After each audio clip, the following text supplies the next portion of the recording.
Okay, so now that we know a little bit about how scales are built, and we can play some chords, we can play like all the chords in the key of C major. What I want to show you today is how you can actually learn how to play all the chords, so all the major chords and the minor chords, starting on any note. So the first thing we want to have a look at is just try and figure out a bit more about how chords are actually built. So if we look at the C major chord here, which is just a C note, E note, and a G note. So each of these notes has a name. So the lowest one is the root, the middle one is the third, and the top one is the fifth.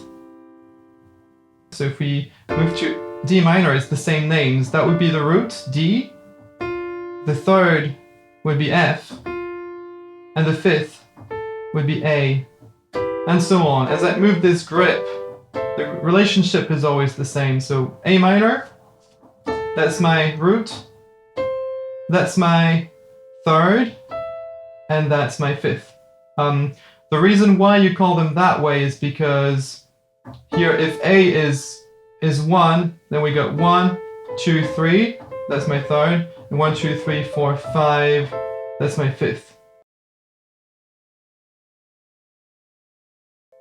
So if we go back to that C major chord here, let's have a look at and just see like how it's constructed. So we start with C, that's our root, and now our third is 1, 2, 3, 4 semitones away from the root. And our fifth is 1, 2, 3, 4, 5, 6, 7 semitones away. So we got root, and then we got 4 semitones to the third, and 7 semitones to the fifth. Good, let's try and remember that. So now let's look at the F chord. That's our F chord. So F is our root. 1, 2, 3. Again, 4 semitones to the third. 1, 2, 3, 4, 5, 6, 7 semitones to the fifth. So as you can see here, the C chord, the F chord, is built exactly the same. And that's why this is a C major chord and that is an F major chord, because the relationship between the root, third, and fifth is exactly the same. Our G chord, again, 1, 2, 3, 4 semitones to the third, 1, 2, 3, 4, 5, 6, 7 semitones to the fifth for our G major. So that fits the formula. So this is our formula for major chords. So we can build a major chord starting on any note just using that simple formula.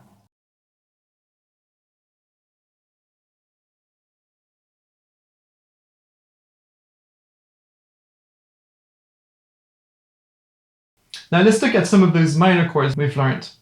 So D minor. D is our root. 1, 2, 3 this time. Only 3 semitones to the third, and 1, 2, 3, 4, 5, 6, 7 semitones to the fifth. So our minor chords have 3 semitones to the third and same distance to the fifth as major chords. So the only note that changes is the third. And the third in a minor chord is minor. So 3 semitones equals a minor third. Or as we go here back to our C major chord, 4 semitones equals a major third.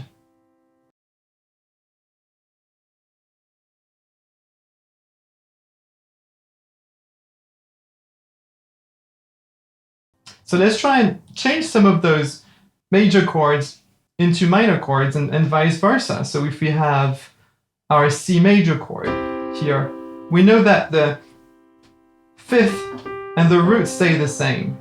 And this is a major third, or 4 semitones. So if we take that down 1 semitone, we have a C minor chord. Right? So C major, 4 semitones, C minor, 1, 2, 3 semitones. Good. Let's do the same with that F major chord. So F is here. Our root is F, stays the same.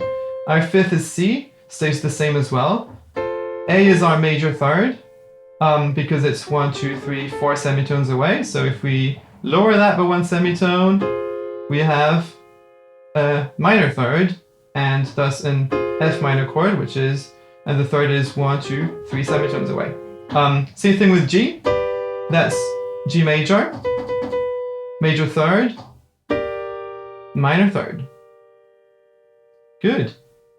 Now let's look at the opposites. Let's look at our D minor chord again. So D's our root, A is our fifth, these are not going to change.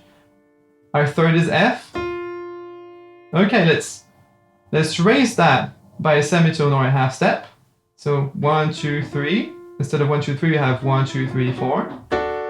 And that's D major. So we have D minor with 3 semitones, D major. Same thing with E, E minor. Our minor third is here. We raise it up by a half step or a semitone, and we have E major. We could also do that with our A minor chord. 1, 2, 3 is our minor third. 1, 2, 3, 4 is our major third. What you really need to remember is the formula. So 4 and 7 for major chords, or 3 and 7 for minor chords. And with that formula, you could build any chord you want. Let's try something maybe a bit more difficult. So let's build an F sharp major chord. So our root is going to be F sharp. That's our F sharp because it's right above the F. Here, F sharp. Good. So now we need to count 4. 1, 2, 3, 4. Up to our major third, which is A sharp.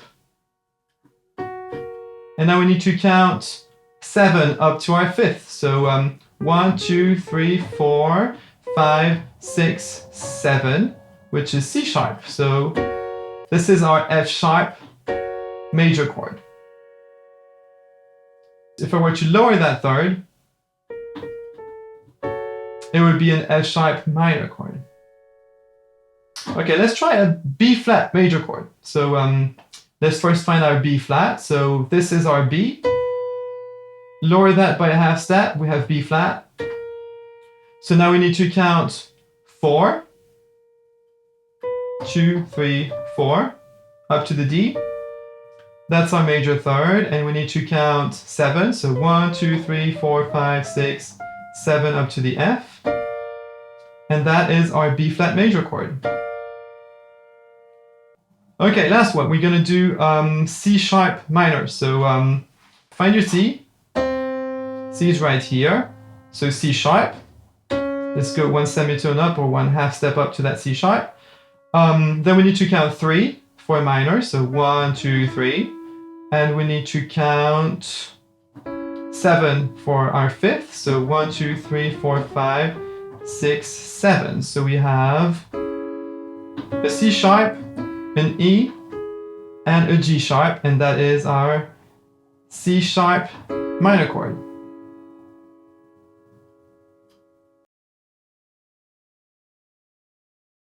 If you would like to practice this using real songs, I have a list in the description box, and you could just try and learn some of those songs and practice those chords.